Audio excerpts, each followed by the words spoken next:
afternoon. Hello, my name is Nina. Welcome back to my channel. It is Sunday the 17th of February. Oh my god, I actually remembered the date. That's a first. And I'm just out cruising on my Batec. I am recovering well from having walking pneumonia. So I'm getting out and about. This morning I went to a second-hand clothing market called In Her Shoes, and I bought heaps of stuff because it was like $1 and $2 a piece.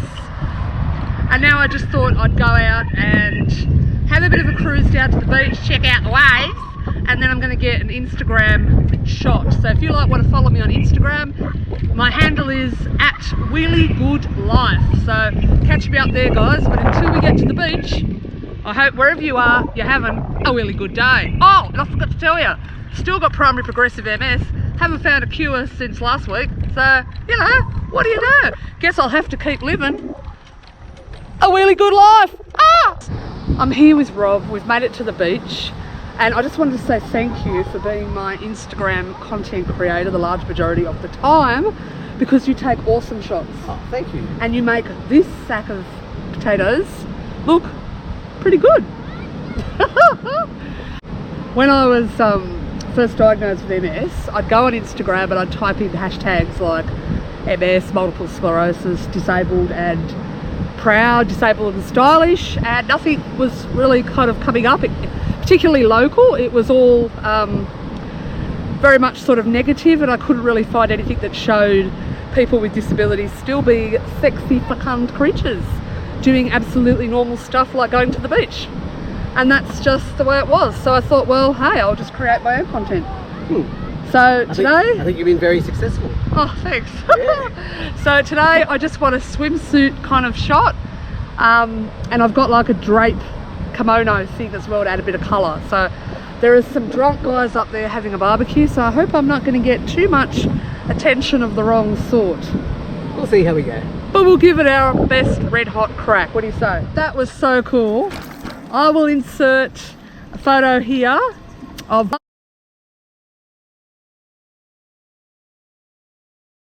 Absolutely felt amazing! And I'm getting my vitamin D today, working up a tan. How you feeling, Rob, in the back? Pretty good. Woo! Alright, I'm going to head home now, have a Tetley's and a bit of a rest. I'm okay so long as I'm sitting down, but once I start walking around, cough, cough, cough. The cool thing was, I'm getting my shots taken, right, and there's a bunch of guys drinking and having a bit of a barbecue and a sing along with a guitar. And then as I roll back, one goes, "Hey sexy lady, I'm going to sing you a song," and he's a local radio announcer. Oh, awkward.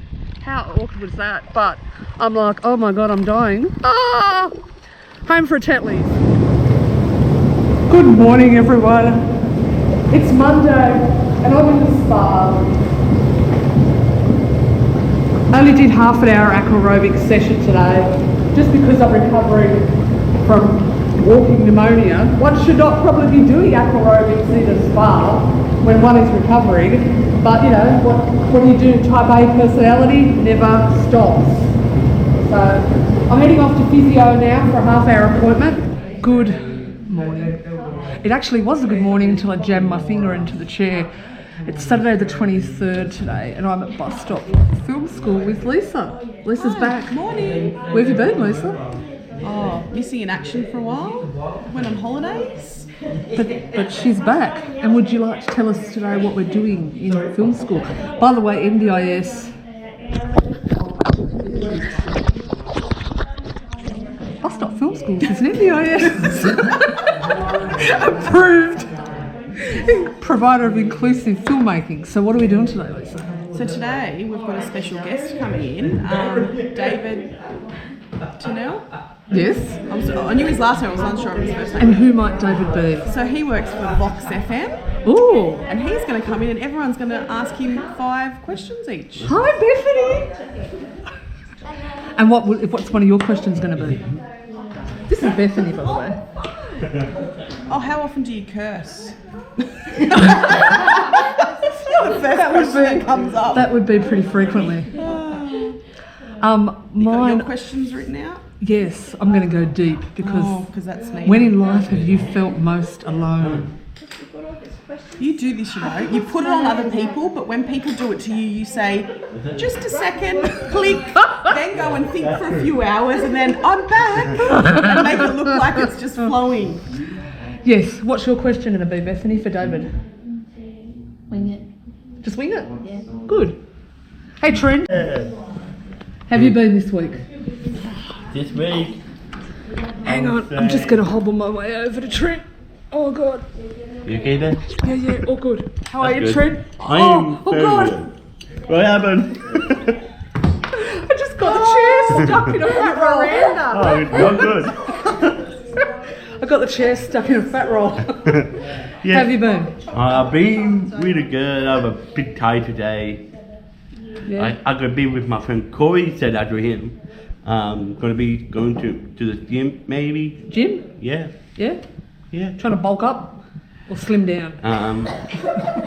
I don't know. Do you believe that I go to the gym all the time? Yes. It's not true, I don't. Okay. Okay. But I'm still fabulous. Yes, you are. Yes, you are. Mom, Dad, are you guys still good? My name's Mario. Mario? Get in town. Sharon? Tara? I'm Lisa. Lisa? Nina. I don't know you, Nina. Amy. What's up? Amy? Hey, we're calling you Amy. Yeah, my name's Amy here. Alright. And I'm the famous Fred Putter. Trent. Well, what am I doing here? We're trying to warm up, no problem. Hey! Awesome. Just flipping. Huh? Bethany? My name's Elaine. Elaine? And Kat. Kathy? Narelle. Narelle? And Chef. I've forgotten all your names already.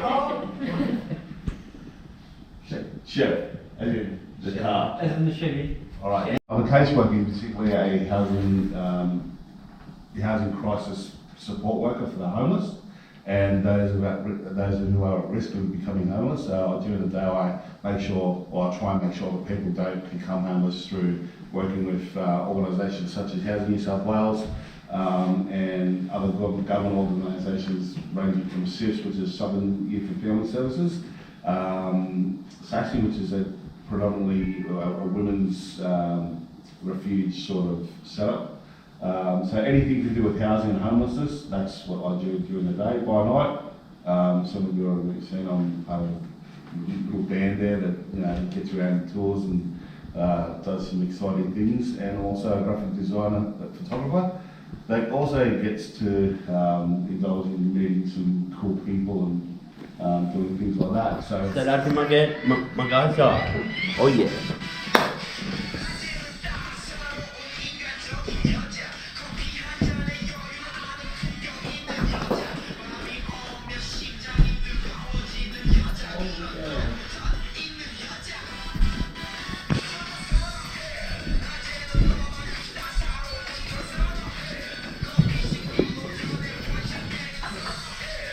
Hey, birdies.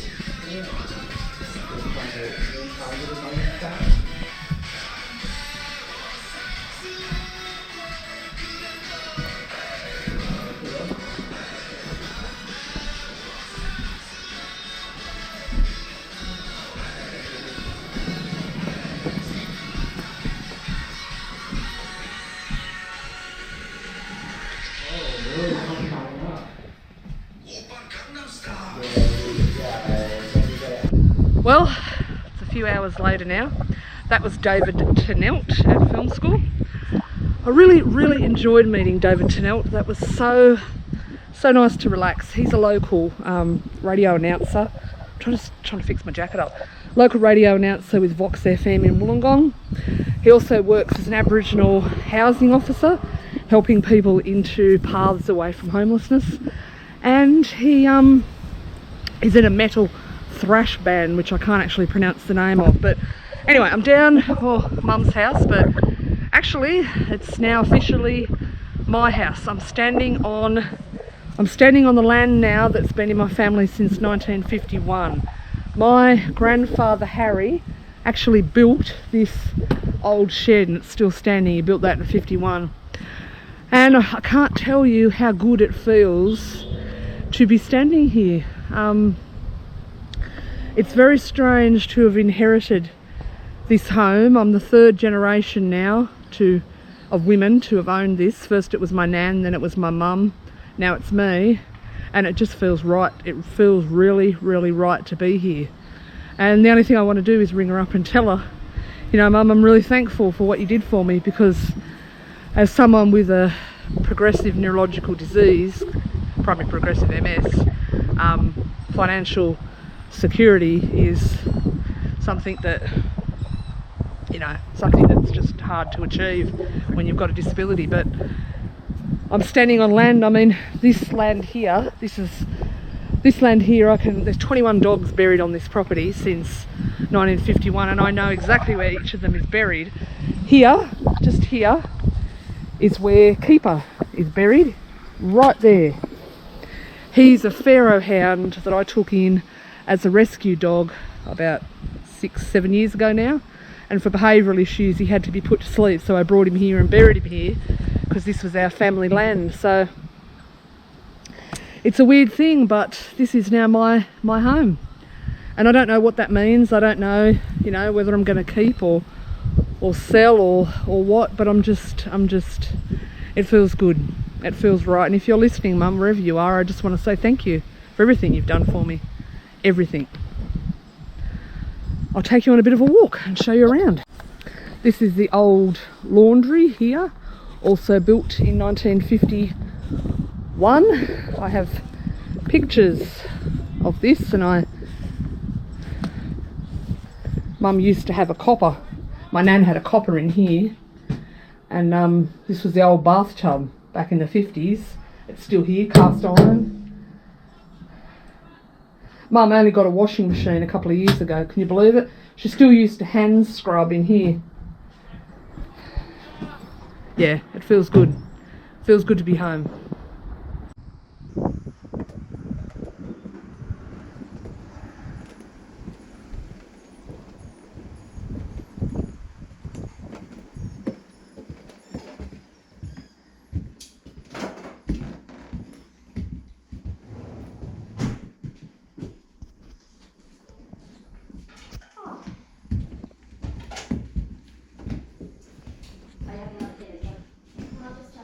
I'm home now. I've got my Tetleys. It's 7:30 in the night. I've just done a live video on my Facebook page. It's A Really Good Life, and I had a chat to everybody on there, and it was really good to connect. When I came home today from Mum's house, I had a nap, and then I woke up and I'm sitting there thinking about how very, very blessed that I am, and I'm trying to make good decisions about what to do now in the future, my future, and I just don't know. I mean, the simple fact is I don't know. I don't know if I'm going to be staying here in 12 months' time. I don't know if I'm going to be moving to Tasmania and living on a llama farm. I just don't know, and I think not knowing is kind of the exciting part, because it means that there's a lot of possibilities. But the most important thing, I think, is just to be ever so grateful for the blessings that my mother gave me. And I don't think there is not a day when I do not think about her and miss her. And it's just, every Saturday I still go down to visit Mum's house, and I stand on that land and I look through the photo albums that I've got, and all the memories come back, and it's very hard to say, it's very hard to let go. It's very hard to say, okay, I'm going to sell the property and let go of that. So I really am clueless. I just don't know what to do. It's not like I don't intellectually know what to do. Don't misunderstand what I'm saying. It's just I just haven't made that decision. But I'm sorry if my vlogging today was a bit choppy and changey. I'm still recovering from pneumonia, and the fatigue has been really bad lately. I'm not sleeping well at night. If I'm laying down, the coughing is really bad, but hope to be back on track fully soon. Tomorrow I'm going out for a psychic high tea with Lisa, my support worker, so I'm thinking that's going to be pretty fabulous afternoon. But before you go, I thought I would do a question a day, because I haven't done it in this vlog. So, alright, I'm going to open up to a question. Oh my God, what am I going to do today? Oh, crikey. Oh, okay, this is a good one. Woohoo! Was there a teacher who had a profound impact on you, and how? Yes. Yes, there was. Okay, so I was in Bellambi Primary School, which is a part of Wollongong, and it was, I'd say Bellambi is a low socio-economic area and probably still is. It's got a large public housing estate, so a lot of the kids come from there. And as you know, teachers can make or break you, really. They've got a huge influence over the way that things go for you in school. Having a good teacher, gold. I had Mr. Keat. So Mr. and Mrs. Keat were husband and wife, obviously, and they taught 3rd grade at the time that I was there, and they were side by side in classrooms. And what I actually profoundly remember is seeing them interact as a married couple and as professional teachers taught me, I think, what normality looked like, because when I was growing up, well, I didn't have that. I didn't have a dad in my life, and I didn't have family. It was just mum and me. So I didn't have like that to aspire to. I didn't have